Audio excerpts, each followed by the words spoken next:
بسم الله الرحمن الرحيم. أولا السلام عليكم ورحمة الله تعالى وبركاته. kusoo dhawaada ardayaal kanalka Mami Academy. Caawana waxaanay wadnaa qaybtii labaad sharaxaada maadada biology-ga. Kusoo dhawaaw kanalkan. Haddii aad ku cusub tahay, fadlan subscribe saar, like-na saar, commentiga noogu soo reeb wixii fikirkaaga ama taliyo tusaale ah iyo wixii maado ah ee is leedahay way kugu adag yihiin si aan kuu caawino muuqaalan aan kaaga soo sameyno. Kelimadii diyaar waxay kula tahay in intaas kugu caawiso. Markaa nala soo wadaag qaybta commentiga, noogu soo dir baahida dhanka waxbarashada ah. Cashirka ka horeeyay waxaan ugu soo hadalnay hordhac oo ah noolaha inuu u baahan yahay ama Ilaahay uu ku maneystay qayb ka mid ah jirkiisa oo dareen ah, isla markaasna dareenka ay ka jawaabto oo ay ka falceliso. Ha yaraado ama ha weynaado, wuxuu u baahan yahay inaad wax dareemo. Dareenkaas marka waxaa u qaabilsan jirkiisa habdhis lagu magacaabo nervous system ama habdhiska dareenka. Caawana waxaan bilaabi doonaa oo aan ku xiji doonaa qaybtii labaad oo aan ku hadli doono nervous system-ka, waxa uu yahay, shaqooyinkiisa iyo qeybihiisa kala duwan.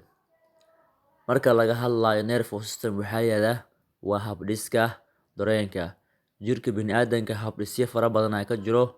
Waxaa ka mid ah habdhis qaabilsan in qashinka jirka waxyaalaha zaidka ah ee aan looga baahnayn ka saaraya.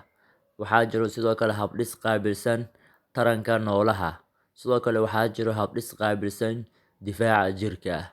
Sidaas si la mid ah waxaa jiro habdhis qaabilsan dareenka. Intaasba waa awoodda Ilaahay oo nagu galadaystay oo nagu siiyay, waana ugu mahadcelinaynaa alxamdulillah. Nervous system muxuu yahay? Waa habdhiska dareenka. The human nervous system, habdhiska dareenka bini'aadanka marka laga hadlayo, consists of the central nervous system and peripheral nervous system. Marka laga hadlayo habdhiska bini'aadanka ah, laba qayb ayuu u kala baxayaa. Qayb loo yaqaano central nervous system, habdhiska dareenka ee dhexe ee central ah, CNN, wuxuuna ka kooban yahay laba dareen oo muhiim u ah jirka shaqada ay qabanayaan, sida maskaxda iyo xangulaha. Labadaas ayaa marka ah waxa loo yaqaano central nervous system. Peripheral nervous system waa dhammaan wixii ayaga ka farcama ee daraafanada jirka qaybaha kala duwan aadaya. Udub dhaxaadna waxa uu ah maskaxda iyo xangulaha. Waa labada meel ee jirka ugu muhiimsan. Central nervous system waa lagu bilaabayaa. Central nervous system-ka is made up of the brain spinal cord. Waa kaasa central nervous system-ka ama bartamaha ama udub dhaxaadka habdhiska dareenka wuxuu ka kooban yahay laba qayb. Qayb loo yaqaano brain oo maskaxda ah iyo qayb loo yaqaano spinal cord xangulaha. Brain waa la baran doonaa qaybaheeda kala duwan iyo shaqooyinka ay qabanayaan waa la baran doonaa. Sidoo kale xangulahana waa la baran doonaa waxa uu qabanayo iyo meesha uu ku yaalaba. Dhammaantooda waxay qaabilsan yihiin it receives and integrates impulses from the receptors and then relays them to the effector organs. Inay celceliyaan ama ay ka falceliyaan ama ay dareemaan fariimaha ka imaanaya jirka dibadiisa, isla markaasna maskaxda loo gudbiyo, isla markaasna la soo celiyo jawaabta oo loo soo gudbiyo xubintii loo baahnay ama organkii ama xubintii laga rabay inay falcelinta sameyso. Marka falcelinta ama jawaabtu waxay ku dhici doontaa laba meel, ama in la geeyo muruq, ama in la geeyo qanjir in la geeyo. Labadaas meel bay jawaabta la keeni doono, amar lagu bixi doonaa, amar la sii doonaa. Ama murqaha amar la sii doonaa oo ah inay sameeyaan contraction ama inay sameeyaan relaxation. Sidoo kale qanjirka markii amar la siinayo waxaa loogu baahan yahay inuu soo daayo hormoon markii xaalad kale jirka uu galo. Peripheral nervous system marka laga hadlayo, this is made up of sensory nerves. Kuwaani wuxuu ka kooban yihiin dareemo, wax dareemaya iyo kuwaasoo weliba transmit nerve impulses from the receptors kasoo qaadaya in sensory organs. Peripheralka waxay kasoo qaadayaan sensory organs, xubnaha wax laga dareemo oo ilaahayna siiyey ayay kasoo qaadayaan tuda waxay keenayaan central nervous system ayay keenayaan. Sidoo kale waxaa jira wax loo yaqaano motor nerves aa jiro. Motor nerveskiisa waxay yihiin kuwa fariimaha ama jawaabaha kasoo qaadaya maskaxda iyo xangulaha keenayana effector organ xubintii looga baahnaa.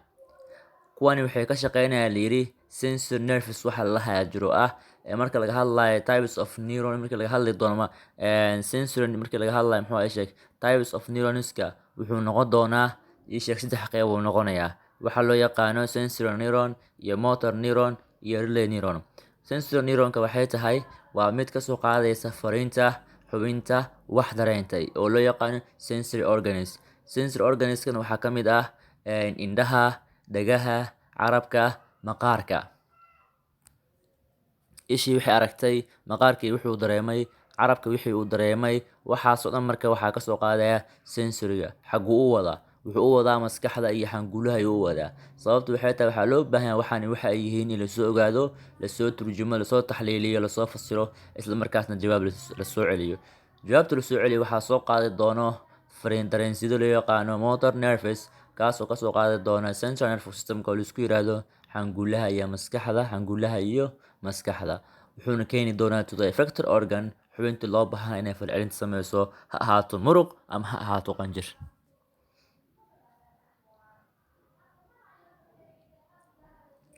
Intaas ay noo joogto qaybtii labaad sharaxada biology-ga. Waxaan ka bilaabi doonaa xisada su'aal doo ilaa yiraahdo structure and functions of the nerve cells. Structure qaab dhismeedka iyo functions shaqooyinka uu qabanayo nerve cellska. Marka laga hadlayo nerve cells ama neuron marka laga hadlayo waxaa la yiraahdaa is the basic functional unit.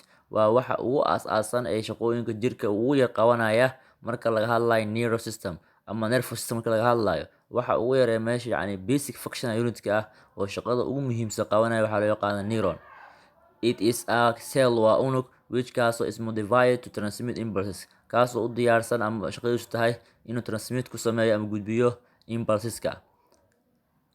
A nerve impulse maxay ayagana is an electrical signal waa darab dareemeed that kaasoo is transmitted along nerve fiber, kaasoo dareen la dareemay oo sida electricalka oo kale u sameeyay sida xarig ama qulqul korontada oo kale u gudbaya nerve fiber xarig yar u gudbaya. The neuron consists of wuxuu ka kooban yahay cell body iyo qaybta ugu muhiimsan weeye, waxaana ku jira waxa loo yaqaan nucleuska iyo qayb kale loo yaqaan extensions oo dendriteska. Waa wax sida fariiqa kale u soo taagay. In some neurons qaar one of the dendrites mid ka mid dendritesada is delegated to the forms u sameeyna waxaa loo yaqaan axon, xariga dheer ee dhex mara ama axis-ka ama udub dhaxaadka ayuu mid ka mid sameynaya. Each action kasta markaa ama axis kasta ama mid kasta udub dhaxaadka xariga u dhex bartamaha is filled waxaa ka buuxa with a specialized cytoplasm oo loo yaqaan exoplasm, which kaasoo is usually continuous with the cytoplasm of the cell body, kaasoo dheersan cell body gudihiisa meesha maskaxda laga maamulo oo cell body-ga oo nucleus-ka. The axon is bounded by thin membrane waxaa ku dahaar thin membrane xoog which kaasoo continuous dheersan with plasma membrane of the cell body. The axon is in turn enclosed by a fatty sheath called waxaa ku dahaaran axonka waxaa ku dahaaran oo ku dahaaran yaqaano myelin sheath ama medullated sheath. The myelin sheath maxay tahay marka is surrounded by waxaa inta ku sii yaqaano neurolema which kaasoo is the membrane xoogga of the isjuwan cellski unugyada ama isjuwanka but lies in intimate contact with axonska. The isjuwan cells shaqadoodu waxay tahay sakad inay soo daayaan the myelin sheath. Sidoo kale the myelin sheath shaqadoodu waxay tahay is also sidoo kale broken at 1 millimeter waxaa u dhexeeya xariiqmo u dhexeysa ama bond yani waxaa u dhexeyso jaranjaro kale way at 1 millimeter